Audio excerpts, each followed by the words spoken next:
নজর রাখবো পরবর্তী সংবাদে। পরীক্ষার্থী শূন্য এবার টিআরটিসি বাস স্ট্যান্ড, এমনই ছবি ধরা পড়েছে নিউজ ভ্যানগার্ডের পর্দায়, যেখানে টিআরটিসি থেকে বাস দেওয়া হয়েছিল শিলচরগামী বিশেষ বাস। টিআরটিসির এই বাস ছিল ত্রিপুরা স্টেট কোঅপারেটিভ ব্যাংকের পরীক্ষার জন্য, কিন্তু গত 1 তারিখের রাত্রের মর্মান্তিক দুর্ঘটনার পরে এই বাস স্ট্যান্ড এখন শূন্য। কোনো পরীক্ষার্থী এক প্রকার বাসে উঠতে নারাজ, যেখানে 156টি সিট বা 156টা পদের জন্য প্রায় 19,000-এর উপরে পরীক্ষার্থীরা আবেদন করেছিল এই রাজ্য থেকে, এবং প্রত্যেকেরই বিশেষ করে এই রাজ্যের পাশাপাশি সিট পড়েছিল অসমের 4টি স্থানে, এবং সেই জায়গাতে দাঁড়িয়ে অসমে এই পরীক্ষা দেওয়ার জন্য বিশেষ বাস এবং ট্রেনের ব্যবস্থা করেছিল পরবর্তীতে দীর্ঘ আন্দোলনের পর ব্যাংক কর্তৃপক্ষ। কিন্তু সেই বাসই দুর্ঘটনা কবলিত, প্রাণ গেল এক তরতাজা যুবকের। তারপরই বাস স্ট্যান্ড এক প্রকার খাঁ করছে, কোনো রকমের পরীক্ষার্থীদের দেখা নেই, কেউই পরীক্ষা দিতেও চাইছেন না এই ব্যাংকের ক্ষেত্রে। কি বক্তব্য উঠে এসেছে বাস স্ট্যান্ডের পক্ষ থেকে, টিআরটিসির কর্তৃপক্ষের কি বক্তব্য উঠে এসেছে শুনুন। বাস যাওয়ার কথা রয়েছে, কি কারণে বাসটা যাবে স্যার?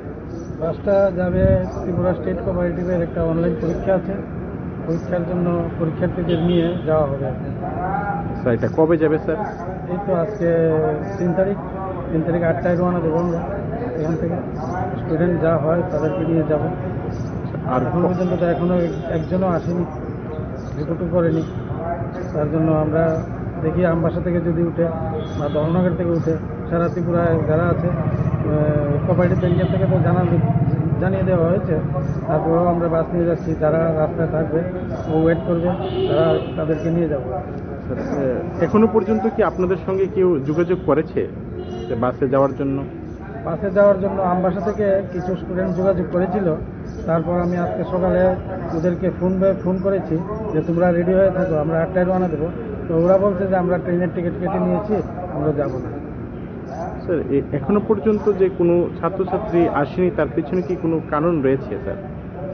কারণ রয়েছে, ট্রেন লাইনও বন্ধ, হয়তো একটা গাড়ি বোধহয় অ্যাক্সিডেন্ট হয়েছে, ওদের কি মনোবল ভেঙে গেছে নাকি এসব বলতে পারি না, কিন্তু স্টুডেন্ট তো যাওয়ার কথা। আর কবে নাগাদ আপনারা ফিরছেন স্যার? আমরা 5 তারিখ ওখান থেকে 5 তারিখ পরীক্ষাটা শেষ হলে 5 তারিখ দুপুর 12টায় রওনা। এই গাড়িটি স্যার কে ব্যবস্থাপনা করেছে স্যার? টিআরটিসি। আপনার নামটার পরিচয়টা? আমার নাম দিলীপ চন্দ্র দাস, ট্রাফিক সুপারভাইজার, আইসি, ট্রাফিক ম্যানেজার, টিআরটিসি, কৃষ্ণনগর। আপনারা শুনলেন সংশ্লিষ্ট বাস কর্তৃপক্ষের বক্তব্য। ইতিমধ্যেই এই বাসে চড়তে বা এই বাসে করে পরীক্ষা দিতে যেতে অসমের উদ্দেশ্যে কোনো পরীক্ষার্থীকেই দেখা গেল না। যদিও ব্যাংকের পক্ষ থেকে পরীক্ষার দিন যেটা দেওয়া ছিল 3 তারিখে, 5 তারিখেও রয়েছে পরবর্তী পরীক্ষা 2 তারিখের পর, কিন্তু বাস স্ট্যান্ড পুরোপুরিভাবে খাঁ করছে, কাউকেই দেখা গেল না বাসে চড়ে পরীক্ষা দিতে গিয়ে। একটা আতঙ্ক কাজ করছে প্রত্যেকের মনে, যাকে কেন্দ্র করে এখনো পর্যন্ত একটা গোটা রাজ্য জুড়ে আলোড়ন ছড়িয়েছে দীপরাজ দেববর্মার মৃত্যুর পর। ছোট্ট বিরতির পর ফিরবো, সঙ্গে থাকুন।